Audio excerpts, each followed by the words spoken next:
Check us out on YouTube, Facebook, and X. And for the premier sports talk experience, tap into our Roku channel.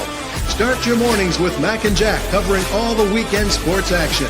Then pour a cup and enjoy all the sports you can drink on the Coffee and Sports podcast. At midday, talk sports from east to west on the Coast to Coast podcast. Followed at night by some hot girl talk with Prim and Proper Sports featuring Sonia Pearson. Talk boxing on the Gloved Fist. Yankee fans tune in for Start Spreading the News. And there's more on the College Sports Huddle and Sports Scope with Robert Butler. And that's just a sampling.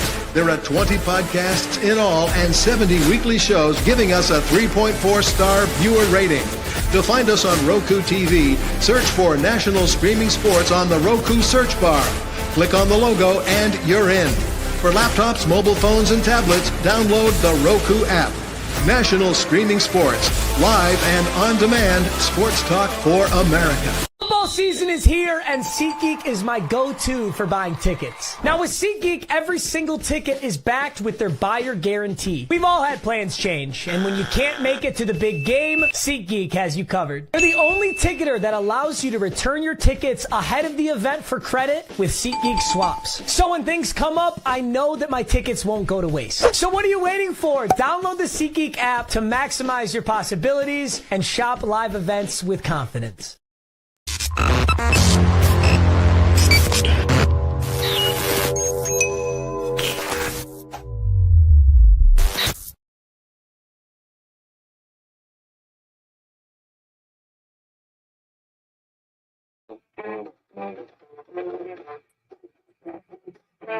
Yes, sir. Let's start off with a little Eric Clapton for you all out there. Good afternoon, good evening. When you start watching this this interview I'm doing to one of the better hosts on Wire to Wire. Not only is he a host, but he's also the CEO over there. He produces some shows over there on Wire to Wire, and I'm glad to have him. He's one of the best in football I've heard, and I've watched him on a few shows, Coffee and Sports, Sideline to Sideline. I know they got a bunch of shows over there. We're going to get to that too. But let me first bring up Gene. They call him the NFL genius. There's a reason for that. And you're going to find that out as we get going. Good afternoon, Gene. How you doing today? Good afternoon. Good afternoon. Thanks for having me on. No problem. No problem, Gene. So, you know, in all my interviews, I mean, we're going to get to your network, which is a very good network. And we're going to get to all the shows you do and everything. But first, I want to talk about little Gene. When Gene was young, when Gene was first starting to get involved in sports. And who was your biggest influence? Was it your family, you know, your uncle, your dad, maybe your mom? I don't know. Somebody that got you involved in sports early, Gene. It was my dad. Me and my dad took me out playing baseball every day when I was like 5, 6. We did the same routine. He'd hit me fly balls. I would be able to track a fly ball. And then after that, he would pitch to me and I would hit. And then after that, I would pitch to him. So I would work on my pitching. So every day, and this is at the Bridesburg Park in Philadelphia, we'd go out every single day. It was routine.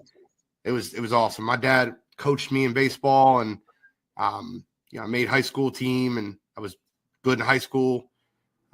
I was scouted until I snapped my ankle in half. But, yeah, my dad. I mean, my dad was my biggest influence, too. I mean, he had me in front of it. Now, I'm a Giants fan. My dad's from New York, so it's not all my fault, Gene. I'm just letting you know. I've been a Giants fan forever. I was 4 years old. I'm sitting in front of the TV with my dad watching the Giants. And, of course, he was a Giants fan back when they had Y.A. Till and all those great teams. But I watched them through the 70s as bad as they were. They're pretty bad now, too. I mean, they're maybe bad, more bad this year than they were in the 70s. But I went out, my dad, same thing. Grounders, he threw the football to me. I ended up playing football for 10 years. Ended up blowing my knee out during a high school game when we were on our way to a championship game. Next game was a championship game that I wasn't able to play in. But anyway, I had a great time. I love football, love baseball. Basketball, I kind of played a little bit, but football and baseball were my things. Now, you just said you're from Philly. And Philadelphia is one of the best sporting states. I mean, if Pennsylvania is anyway, and Philadelphia, one of the best sport cities around New York, Boston, Philly, up in here in the Northeast are huge. I mean, Philly's known, of course, for the Eagles and the Flyers and the 76ers and boxing. Huge boxing capital out Joe there. Frazier. Yeah, my favorite boxer of all time, Joe Frazier. And, I do a show with Jack Hirsch. He's a Hall of Fame boxing writer, and he knows all these guys personally, which is really cool, right? So you get to meet some of these guys. So, yeah, Philadelphia, I always respected their football team. Always like a lunch bucket team. They didn't have a lot of frills and stuff. They come at you with their defense. They'd hit you hard. And not that it's our big rival, and our big rivals is a Giant, but I always respected that team. And this year they're doing it, Gene. I mean, you guys got a shot. So your favorite sport was baseball? Growing up playing baseball. I always played baseball. I was a really good baseball player. I can admittedly say that as a humble person. I can tell you that I was normally one of the 2 all-stars in the team. I batted 5th behind Tommy Wagner, who went on to play college baseball for North Catholic as a sophomore. I batted .430 my junior year playing baseball. So baseball was my sport. I was very good at it. And, I played a little football, but when I start getting very serious in baseball in high school, they're like, none of that. You're not doing both of these things. You have too much of a future and opportunity. And it's funny because Stanley Orchowski, who started center field for Temple University, he was my protection in the lineup. So before I actually had an ankle injury, starting center fielder for Temple University was my protection in the lineup.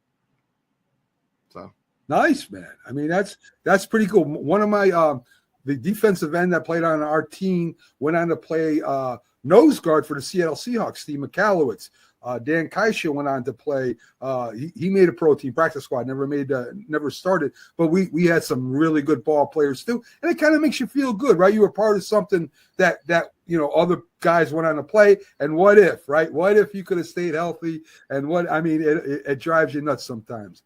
So let's talk a little bit about college football first before we get into the pros.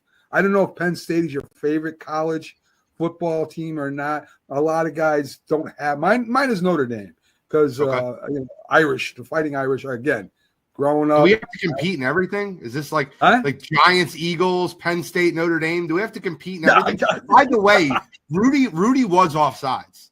I mean, he jumped the step. Let's be honest about that. Even in the movie, he did. I mean, at least in the movie, you can, But anyway, yeah, you're right. Notre Dame, the Fighting Irish. I'm from Irish heritage, so that was a big thing too. I go back to the days of Joe Theismann. I go way back with Notre Dame. So, and of course, Joe Montana came along after that. But Penn State this year,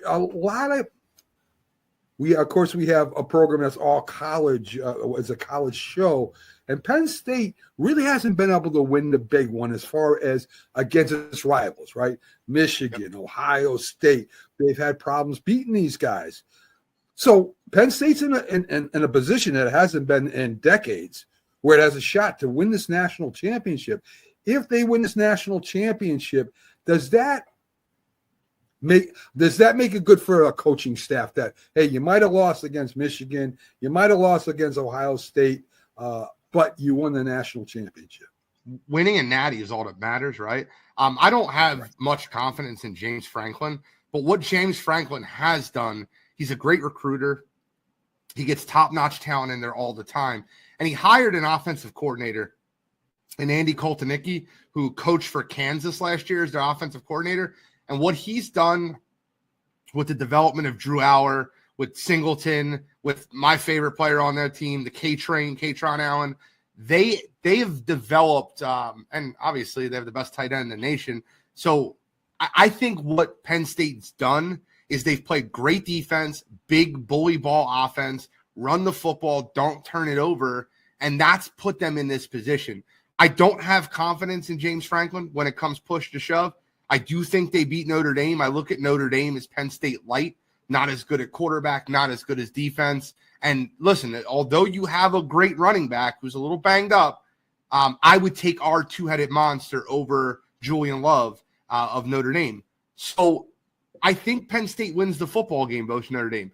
But if there's a big spot in this football game where a decision has to be made at the head coaching position, I do not have confidence in James Franklin. I just don't.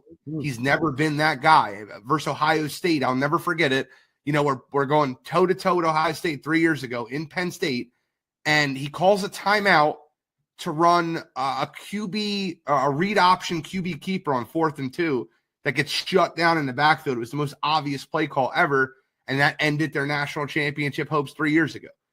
It's been that way with Franklin for a long time. I don't have confidence in him as a play caller, but by him adding Colton-Nickey to the staff, I think he can release the play calling responsibilities to a guy that's proven that he's been doing it for years. Yeah, Penn State, I've always followed Penn State. One of the coaches, Sean Spencer, who was the defensive line for Penn State, came on I actually interviewed the guy who went on to be with the Giants, and they called him the Dogs or something was the nickname they had for his thing. Of course, Saquon Barkley from Penn State. A lot of great players from Penn State that came out. And Penn State has always had a good linebacker crew, right? Linebacker, you don't want a linebacker. Linebacker, you. There you go. There, I froze. Yes, and I know Notre Dame and Penn State, I think, is a pretty even game. I really do. I think Notre Dame's defense is very, very opportunistic, right? They could turn it. They could turn an interception or fumble into a touchdown in a second. That's why I like Notre Dame. I'm not saying Notre Dame wins. I'm saying this. I think that's going to be a good game. Ohio State and Texas. What do you think? I don't think Texas is going to fare too well against Ohio State. Gene. See, a lot of people are saying that, right? And I do want to give one more compliment to Notre Dame because I remember when Marcus Freeman took over the program, when Brian Kelly basically ran out on them while they still had an opportunity of making the college football playoff. Brian Kelly ran out on him to go to LSU. That's only the second time he's done that in 5 years when he did it to Cincinnati before. Right. I hate Brian Kelly. Just make that clear. I love me some Marcus Freeman. What he's done, I can't stand him. And then he had a fake Southern accent his first interview. Like, I can't stand him. But what Marcus Freeman's done with that Notre Dame group has been incredible, and I root for them. When they're not playing Penn State, I'm rooting for Marcus Freeman and that Notre Dame team. I also love Riley Leonard. Duke kid, talking about 3-star kid, didn't have the opportunity to be this big-name quarterback, and has just done it with grit and determination, going from Duke over to Notre Dame. I love what Notre Dame's doing.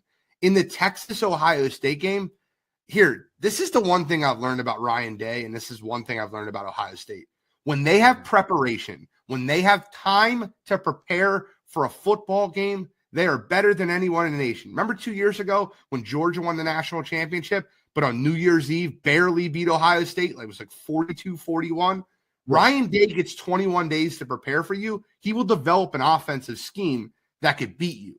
Here's the difference with Texas. He only has 1 week to prepare for Texas, and Texas can match them in the trenches. Their offensive and defensive line can be able to go up against Ohio State and match them. I think Quinn Ewers is the better quarterback than Will Howard. I just think he is. I do too. When you look at this matchup, the matchup is in Texas, so Texas is going to have that kind of home field advantage. I think they have the better quarterback, and I don't like Ryan Day on short preparation. Look at the games he's lost to Michigan. They get bullied. They get pushed around by teams that can be able to control the line of scrimmage. I actually think Texas pulls the upset here. Wow. I like Ohio State's speed. I like their defense a lot. Ewers, to me, is up and down. Ewers can look great, and then he can go ahead and throw a couple interceptions. I think Ohio State's defense gets to him. But we'll see what happens. I mean, listen, I think these four teams, I don't know if they're the best four, Gene, or not, because I don't ever think – I don't care what kind of system you get in there. Unless you put an NFL system in college, with having divisions, I don't think you're ever going to get a true playoff game, because you're going to get people from the SEC with 2-3 losses, and you're going to have these other guys that have no losses that aren't going to be able to compete with those teams with 3 losses. I think it's going to be hard for them to get something true. But they need to fine-tune the playoff.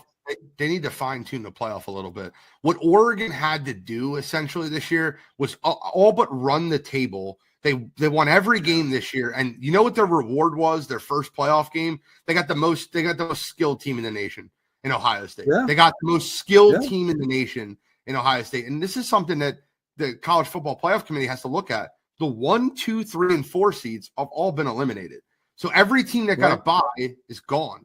So you're sitting now with 5, 6, 7, and 8. They got to reseed it. You know, after they get it, and the teams, whoever wins or loses, they've got to reseed it, Gene, because it makes no sense for number 1 to be playing number 3 or number 1 to be playing number 2. They got to be playing the lower seeds for it to be fair to the ones that have, you know, the best record. So maybe they'll do that next year. We'll see. So let's get into the pros. I have never, Gene, seen so many bad teams. 5 losses or more, or I should say, or less. I mean, you've got almost, let's see, 1, 2, 3, 4, 5, 6, 7, 8, 9, 10 teams, 5 losses, right? 5 wins, sorry, or less. I mean, I haven't seen that. You normally have more teams in the middle, you know, 7 and 8 or 8 and 7, but not this year. Yeah, this is the most parity. The least parity I've seen in the NFL in years. You have more 14-win teams this year than you've ever had in the history of football. Minnesota won 14 games. Detroit won 15 games. Philadelphia won 14 games. Buffalo won 14 games. And now Kansas City won 15 games with the second loss. But this is the least amount of parity that you've seen in the NFL. And there are a lot of bad teams, right? There are a lot of teams and bad teams will show you. And I don't think they're just bad teams. I think there's a lot of bad organizations that are constantly making the wrong decisions. Like one of the biggest examples I give you of a bad organization is the Chicago Bears. They are a bad organization. And until the McCaskey Callis family decides to sell the team or get the right people there in charge, they're going to continue to be a bad team. I want to kind of just share something with you that I'm sure you know, but it's hilarious to me. This team has drafted a quarterback in their coach's lame duck year 3 straight times. Do you know how stupid it is to draft a quarterback in a coach's lame duck year? They did it with John Fox when they drafted Mitchell Trubisky. They did it with Matt Nagy when they drafted Justin Fields, and they drafted Caleb Williams in the last year of Matt Eberflus. So basically, you're not marrying the coach to the quarterback. A coach comes in and goes, "It's not me, it's the quarterback the last guy drafted." And they keep recycling the process. You can't do that. What happened in Denver is what should be happening in the NFL. Hey, Sean Payton came in. This is not my guy. We'll pay a lot of money to get rid of Russell Wilson. I'm going to draft my guy. Bo Nix was not number 1 on anyone's list. But look the way he played this year under Sean Payton. Bo Nix reminds me of Drew Brees more than any quarterback in this class. Just the way he plays football. Mm-hmm. It's one of the things that I said that in the beginning of the year. They all yelled at me. I said, "Watch out for Bo Nix. He's a little small, but he's accurate, and he can make the middle throws. And you know, watch out. He's going to be a good quarterback." No. I said, "Well, just watch." And I said, "He reminded Drew Brees. He ain't Drew Brees." I know he's not Drew Brees. I'm not saying he's Drew Brees. I'm just saying that he's similar in a lot of things he does, and it worked out this year. So. I agree with you with Chicago, big time. And not only did Chicago get a quarterback in the lame duck year, they're changing GMs too. So as the coach is leaving, you have a GM. They get another coach. They don't like the GM. They get rid of the GM. They get another. It's a mess over there. And you're right. It's just a bad organization that doesn't know how to. They don't have a plan, right? You're just going to go straight ahead. We're not thinking about anything. And I'll tell you right now, I think Caleb Williams is a good quarterback, and they could ruin this guy. I mean, I don't know who they're going to get for a head coach. I don't know if they're going to, they're interviewing everybody. But did you see the interviews? Did you see the guy? They asked to interview Mike McCarthy. Are you out of your mind? If you not watch football, they're interviewing anybody. I don't understand. It's not just Chicago. Look at what Jacksonville did. They fired Doug. I don't know what information Trent Baalke has on owners, but you remember in San Francisco, they chose Trent Baalke over Jim Harbaugh. How'd that work out for them in San Francisco? Yes. Now in Jacksonville, Trent Baalke hires Urban Meyer, one of the worst hires ever, Doug Peterson, and he still keeps his job. How is that possible? Yes. Well, Peterson has been fired. So correct. Baalke hasn't. Yeah. They kept Baalke. They retained the GM. That's who I agree. That's who has to be fired. And speaking of coaches getting fired, I understand that the owner has a right to fire a coach anytime he wants. It's his team. But when you have a terrible roster and you put a new coach, a brand new head coach in there with a brand new staff, with no offensive line, the defense is average to worse than average, no receivers, and what do you expect the guy to do? And what Robert Kraft did, I just don't understand. So what they're doing in New England is very obvious. If Mike Rabel is not named the next head coach of the New England Patriots, I will be shocked. Yeah. Robert Kraft is, and he went up there and apologized. It's been one of the toughest scenarios. You fired Gerard Mayo at 5:30 p.m. after he won a 1 o'clock game. Right. They didn't even wait till Monday. They were just like, yeah, you won the game. You're gone. Have a good one. Gerard Mayo didn't deserve that. And that's what happens a lot in the league with African-American coaches. And it's the truth. The truth is they'll end up firing a black coach way faster than they'll fire. You look at situations that happen all across the league where African-American coaches have such a shorter leash. And it's not right. You look at what happened in Los Angeles. Brandon Staley got 4 years to fail with Justin Herbert after the last year of Anthony Lynn. Justin Herbert won Offensive Rookie of the Year. It doesn't make sense. Not at all. I would say the same thing, and a lot of people have a problem with Brian Flores. I don't. I think he's the best coordinator in football. I think he was a good coach for Miami too. They're trying to force him to play a quarterback he didn't want to play at the time, and the quarterback's getting injured, and they have a chance to go to the playoffs. I mean, that whole thing was handled wrong. I think Flores, if he stayed in Miami for a couple of years, maybe Miami makes a serious run at a championship. They had the worst roster in football. They traded Minka Fitzpatrick for a first-round draft pick his first year there. They gutted the roster. He finished 5-11. The next year he was 10-6, and then he was 9-8, and they fired him. And they drafted a quarterback he didn't want. He wanted Herbert. He wanted Deshaun Watson. They gave him neither. They gave him Tua, and the culture in that building was never better than what it was with Brian Flores. He wanted to Fitzpatrick because the locker room was behind Fitzpatrick.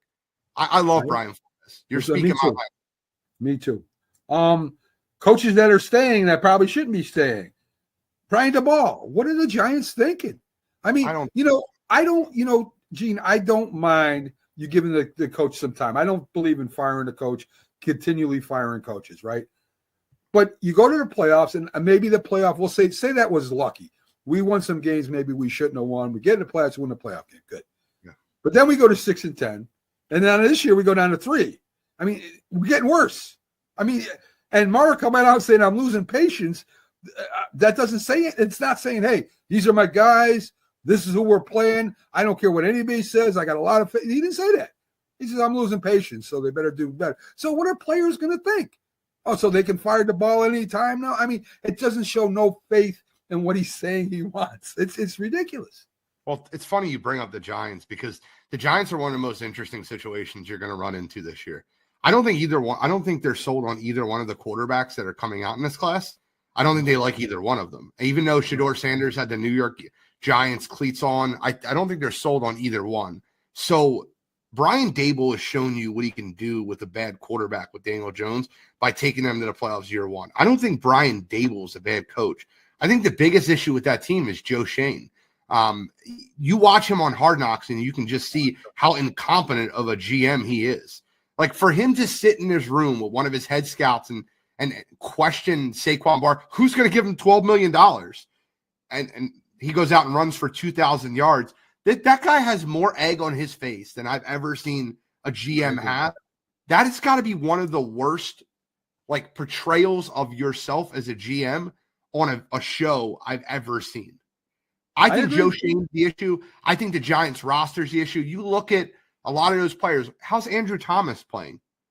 You know, you draft Evan Neal in the first round of the draft 2 years ago. Kayvon Thibodeau, okay, he's played okay. Evan Neal's been awful.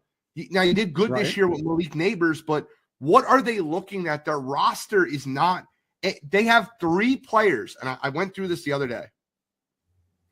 Arguably 3 players on that Giants roster that could compete for a starting position on the Philadelphia Eagles. That's crazy. Yeah. Malik Neighbors, Dexter Lawrence, and who? Who competes for a starting job? That roster is just not there. And if you say Okereke, that makes sense, but Nakobe Dean and Zach Bond have played great linebacker. You know, Gene, they tried to go the free agent route with the line, right? Which I understood. They got the guy from Green Bay. I can't remember his name right now. All pro, very good guard. They went and get the Raiders offensive tackle again. Brain freeze on him. Pretty good offensive tackle. Thomas was playing well till he got injured. I think Thomas is going to be a good tackle eventually. But they don't have an offensive line coach. One thing that Philadelphia Eagles have is the offensive line coach in the league. This guy gets the line ready. I don't see a lot of rookies playing for Philadelphia coming out the draft. They're normally there for a year. They're learning. They take over when the other guys leave. I think that's the strength of the Philadelphia Eagles. Their defensive line is still very good, but their offensive line, Gene, is unbelievable, and you've got one of the best offensive line coaches in the league. Jeff Stoutland University. That they literally call it Stoutland University. You look at what happened with Jordan Mailata. I want to take you back to the Jordan Mailata draft. A lot of people don't realize this, but the Eagles drafted Jordan Mailata in the 7th round in the same year that they drafted Andre Dillard to be their starting left tackle. Jeff Stoutland got a hold of Andre Dillard and was like, he is soft. He cannot play this position. Jordan Mailata, a former Australian rugby player, drafted in the 7th round, was the number 1, not left tackle, not offensive lineman, the number 1 graded player in the NFL by PFF was left tackle Jordan Mailata. He had a 95.3 rating. This is a 7th round draft pick out of the Australian Rugby League. Cam Jurgens, 2nd round draft pick, Pro Bowler. Landon Dickerson, 2nd round draft pick, Pro Bowler. Lane Johnson, obviously a 1st round draft pick 10 years ago, Hall of Fame right tackle. Mekhi Becton, a guy that was left for dead by the New York Jets, is playing at a Pro Bowl level at right guard. And you see Jeff Stoutland's done an incredible job with that offense. There you go. And I mean, the Eagles, as long as they keep them, that offensive line coach, I don't know what he makes, but he'd be my highest paid coach. I swear to God, on my staff, he'd be higher paid than Sirianni. I swear to God, he would be. I mean, this guy is unbelievable. So let's talk a little bit about your team, the playoffs coming up. Hurts it with the concussion protocol. Hasn't played, hasn't practiced. Are you worried at all about this? Because if he doesn't play, Jordan Love, we'll see. I mean, he hurt his elbow. Maybe he's good. Maybe they said he's fine. The rustiness from Hurts. I mean, I think this is going to be a great game. I think Green Bay and Philadelphia is going to be a really good game. I don't. I think Jalen Hurts clears concussion protocol today and practices tomorrow. I think they held him out to be as safe as humanly possible. I think they've really treaded water with clearing concussion protocol for Jalen Hurts. I don't think there's any issues. I think they knew they weren't going to play him the last week of the season, so they drugged their feet with it to make sure he was okay. I don't think this game is going to be as close as people think it's going to be. You look at Green Bay, and the Eagles played this team. They played them in Sao Paulo, Brazil, week 1, and it was a close football game. This was before Cooper DeJean got the start, and Avonte Maddox was cooked by Jaden Reed in the slot. That will not happen with Cooper DeJean. This is also a team that they played in. You guys forget about this game in Sao Paulo. They were playing on a mud pit. There was zero traction in that football game. They were playing literally at one of the worst stadiums you could play at. They're going to play Lincoln Financial Field. That pass rush will get home. And the strength of Green Bay this year has been their running game and their defense. The Philadelphia Eagles are top 5 in run defense in football. I don't think Josh Jacobs is going to be able to give Philadelphia a lot of issues. And if their defense has done a great job against the pass, but where they've struggled is against Aaron Jones and Jahmyr Gibbs against the run versus good teams that have good offensive lines. Saquon Barkley, that offensive line, they are going to be able to control the clock, control the football. And I don't see, with Christian Watson now having a torn ACL, I don't see the Packers being able to move the ball with any type of, consistency or rhythm. And the Eagles are a slow starting team. The way to beat them is to get up 10-0 on them. Get up early. The Packers are also a slow starting team. It's a really bad matchup for Green Bay. I think so. I think it's going to be a little closer than you think. I really do. I listen. I know if they can keep Love in the pocket upright, when he's hot, he's very good. And their receivers are pretty good too. And the defensive secondary of the Eagles is not the best. And they're good, but they're not the best that I've seen. So I think it's going to be a little bit more closer than you think, Gene. I still think the Eagles win. To be honest. I avoid Tampa by all costs. I don't want Tampa. That's what I don't want. That's the team that strikes fear in my heart. I don't want to play Tampa Bay. Speaking of that, the other games, who do you like, Gene, or the NFC? Oh, I like Tampa. I like the Rams to upset Minnesota. I think that they're playing that. I think that's the worst case scenario for Minnesota. You go 14-3. You lose the last week of the season. Sam Darnold looks terrible in the game. Then you're going to go play Puka Nacua, Matt Stafford. The one quarterback in this NFC playoffs that will be able to have somewhat of a handle on Brian Flores' defense will be Matt Stafford. The other 6 quarterbacks in the NFC have issues with pressure, have issues with the Flores style defense, which is basically an inverted cover 4. Yeah. I think LA upsets Minnesota in LA. I think the Buccaneers beat a highly overrated Washington Commanders team. And I think Philadelphia takes care of business versus Green Bay. Okay. AFC is interesting to me. There's been a couple teams in the AFC the last few weeks that have seemed to, like, I don't want to say don't want to play. They just look beat as they come on the field. One of those is Houston. I mean, I know Houston for some reason. I mean, I know the injury bothered them, but it just seemed to me when you look at CJ Stroud in the huddle, he doesn't look pumped. He kind of like this, and Houston is I know they won the last one. They had a big running game. I'm not sure if Houston's is gonna do it this year. Gee, a lot of people thought they'd go to championship at least this year. I don't think they're gonna do it. I didn't. I predicted the CJ Stroud sophomore slump. I thought that adding Stephon Diggs and Joe Mixon to a great internal culture wasn't the greatest move. These are 2 notoriously bad culture players. I'm not saying that they've been bad for Houston this year, but I predicted the sophomore slump by CJ Stroud. He was Jekyll and Hyde at Ohio State. A lot of people don't realize that. They see how great of a rookie season he had. But I'll tell you what the NFL does. They adjust. They adjusted to Carson Wentz. Carson Wentz had that MVP season in 2017. Defensive coordinators adjusted. They adjusted to Jalen Hurts. Jalen Hurts had the MVP-like season in 2021. They adjust. CJ Stroud is no different. You have to learn how to adjust on the fly. And CJ Stroud hasn't done that yet. And they have a great offensive coordinator, Bobby Slowick. But if that team cannot adjust offensively, I mean, they got beat the snot out of them by Baltimore. That showed you everything you need to see about that team. I don't like the Texans at all. I think the Chargers bully them. I don't think it's a close football game. I love the way Harbaugh's team plays for them. I think that's an easy pick this week. Do you think the Chargers have a shot, Gene? I mean, this is, you said, defense, running game. Herbert's starting to come alive a little bit. They're letting them throw the ball down the field more. They got a shot. I mean, they're one of those teams that are just solid. I don't know. Jim Harbaugh's teams play for him, man. And I think I'm going to be very interested to see how they look. And I'm already looking forward how they're going to look at Arrowhead the next week. Because I think Justin Herbert has got the skill. Lad McConkey's came on as one of the best young wide receivers in the league. And they run the football. They have 2 offensive tackles. Control, alt, delete. Patent that. Joe Alt is absolutely a stud at tackle for them. I love the way they play offense. I love the way they play defense. And they're a tough team. They're going to be a tough out. Buffalo and Baltimore, the 2 teams that haven't made it over the top since they didn't make it in. I don't think they would have done anything anyway. I don't think their defense is good enough. But Buffalo, they got a great passing defense. I mean, they can keep you off the board. They're like top 3 or top 5 in the league. And Baltimore, of course, they've been playing great, but it comes playoff time, and sometimes for some reason, it's like kryptonite to Jackson. So what happens? Does Buffalo, Baltimore have a chance? Well, if they have a chance, do you think this is either one of them do it?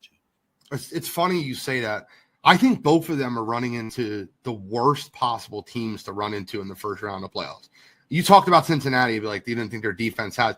You know what Denver does really well is they keep quarterbacks in the pocket. With Patrick Surtain being one of the best corners in football, I think keeping Josh Allen in the pocket is a recipe for disaster. People forget last year, Denver went into Buffalo on Monday Night Football and beat them. That was not nearly as good of a Denver team as the Denver team they're going to play this year. I think that game's a lot closer than a lot of people expect it to be. I expect Buffalo to win, but I would not be surprised if Denver pulled that upset. And then Pittsburgh versus, you look at the last 12 matchups, Baltimore, Lamar Jackson's played Pittsburgh. He's 3-9. So Pittsburgh's not a defense that you want to trot out there at Baltimore. Now, I hope that you see Baltimore versus Buffalo in the next round, because then one of those guys is going to be able to go to the championship game. But I would not be surprised if either one of these lower seeded teams, if a Mike Tomlin team shows up in the playoffs, I think that happens. I think that both of them keep it close. I think you're in for a very exciting wild card weekend. I think these games are closer than you expect them to be, but I expect Buffalo to get over the hump. I still think that for whatever reason, I don't know why I think this. I don't know what makes me think this. I think Kansas City trips up, whether it's versus the Chargers or whether it's versus Buffalo. I just think they trip up. I can't root against. I mean, I can't pick against Kansas City. I just It's can't. impossible. There's something about that team. I mean, that's got to be coaching. That's number one, right? It's got to be Andy Reid. Of course, Patrick Mahomes does. It's just something about that team. That team just knows how to win, and people don't understand when you say knows how to win. It's the end of the game. They're going to win. They just know how to do it. They make that catch. They don't kill themselves in penalties. They make that catch. They get themselves in that field goal position. They're just something else. Maybe it is the year Kansas City doesn't get it. Maybe somebody else does. You bring up Andy Reid, but the one thing that any Kansas City fan will tell you is that defense is a defense. I mean, that team is a defense-first team. Steve Spagnuolo has been incredible for that team. You know, last year they lost to L'Jarius Sneed, who they thought, oh, this is the top cornerback. What did Kansas City do? They just replenish Trent McDuffie. We're just going to go put somebody else out there, and we'll be just as fine. Kansas City defense has been incredible. Let me tell you, Spags was great against the Patriots, with the Giants when he was a defensive coordinator. Not a head coach. Not a head coach at all. But he is one great defensive coordinator, I'll tell you that. 100%. Agreed. Let's talk a little bit about basketball and your 76ers, I would imagine, is your team there. Yes, sir. You know, of course, between Embiid, you know, and I mean, there's always a drama with Embiid.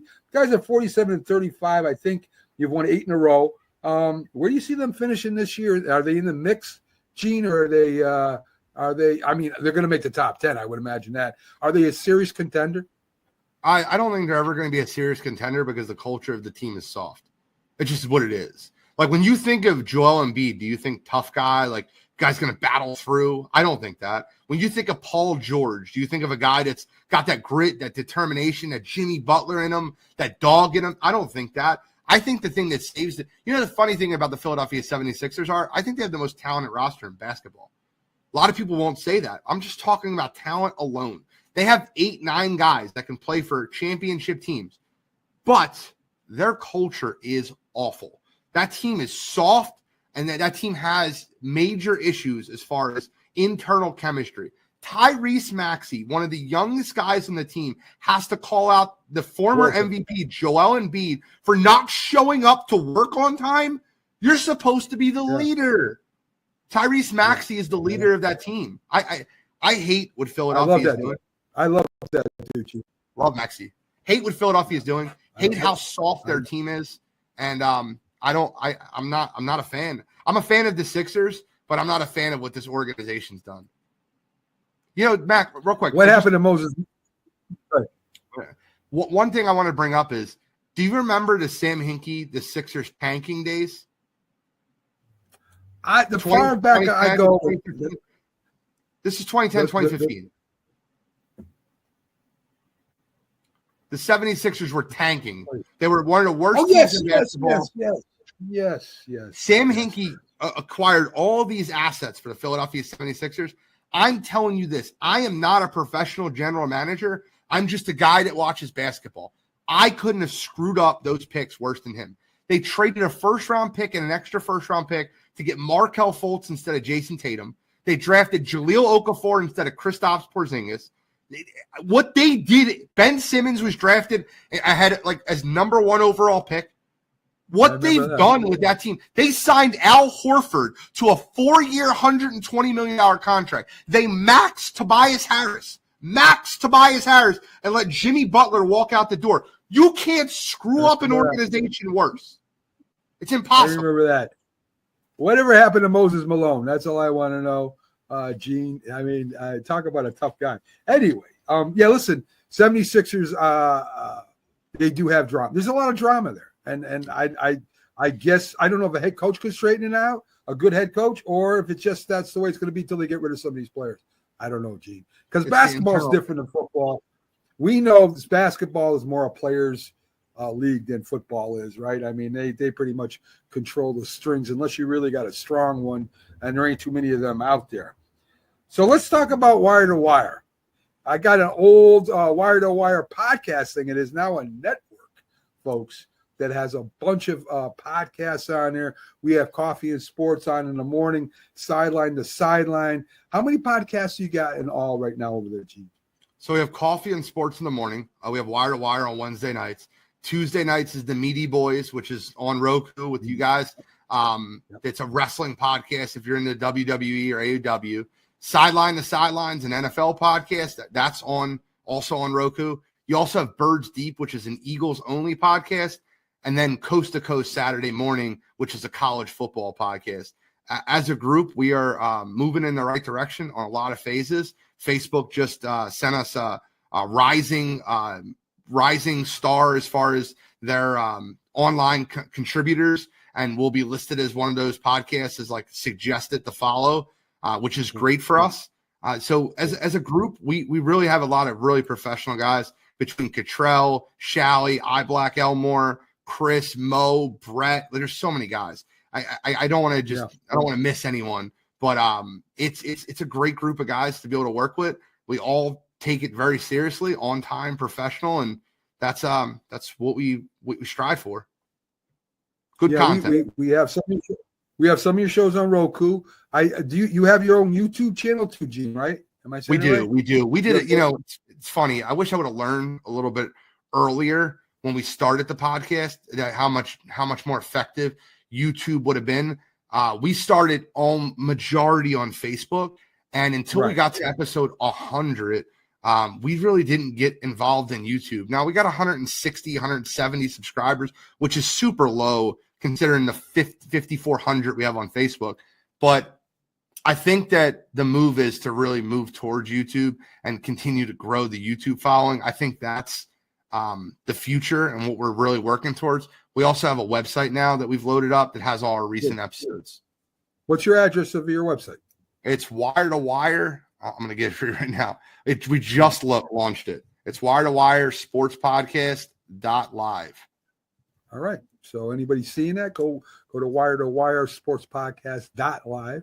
Check them out and see what you can find there, and check out. I'm telling you, check out Wire to Wire. I mean, they're huge on Facebook. Go over, support their YouTube channel. I mean, YouTube channel you can monetize. It takes a lot. You got to get a lot of views. You get a lot of people following, but at least you can monetize that. Where Facebook you really can't. So anyway, Gene, thank you for coming on with me today. I appreciate it. We'll have you on YouTube, our YouTube channel tonight, National Streaming Sports, and we'll also have him on the Roku channel. We have the videos on demand where I interview all the hosts and important people that are on our network, and you can check out this interview again after it disappears. So, Gene, again, thank you. I appreciate you coming in, and keep up the great work over there, Gene. Thank you so much. I really appreciate you. Appreciate everything that you guys have done for us with the Roku channel. I really, really love working with you guys. So thank you so much.